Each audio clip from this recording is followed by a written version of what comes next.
السلام علیکم۔ کپتان بابر اعظم کا فوکس اب کس چیز پر ہے؟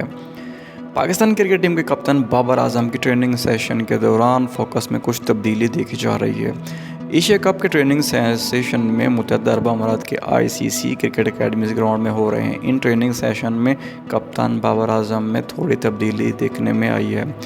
بابر اعظم ٹریننگ سیکشن میں دوبارہ پاور ہٹنگ کے لیے الگ نیٹ پر خاصی دیر ٹریننگ کرتے نظر آ رہے ہیں۔ ٹریننگ سیشن میں بابر اعظم کے ہمراہ پاکستان کرکٹ ٹیم کے منیجر منصور رانا بھی موجود ہوتے ہیں۔ قومی کرکٹ ٹیم کے کپتان 2 گھنٹے کے ٹریننگ سیشن میں 1.25 گھنٹہ سینٹر اور سائڈ پریکٹس پچز پر بھرپور پریکٹس کرتے نظر آ رہے ہیں۔ ان ٹریننگ سیشن کے دوران یہ دیکھا گیا ہے کہ بابر اعظم پاور ہٹنگز پر بھرپور توجہ دے رہے ہیں اور وہ بڑی شاٹس کی اہمیت کو سمجھنے لگے ہیں۔ اس کے علاوہ یہ بھی محسوس کیا گیا ہے کہ قومی کرکٹ ٹیم کے کپتان کا بولنگ کا بھی شوق جو ہے وہ بڑھنے لگا ہے۔ تاہم بابر اعظم کا بولنگ کرنا کوئی نئی بات نہیں ہے، لیکن ابھی وہ اسپنرز کے نیٹ پر لگ بھگ 45 منٹ تک بولنگ کرتے نظر آ رہے ہیں۔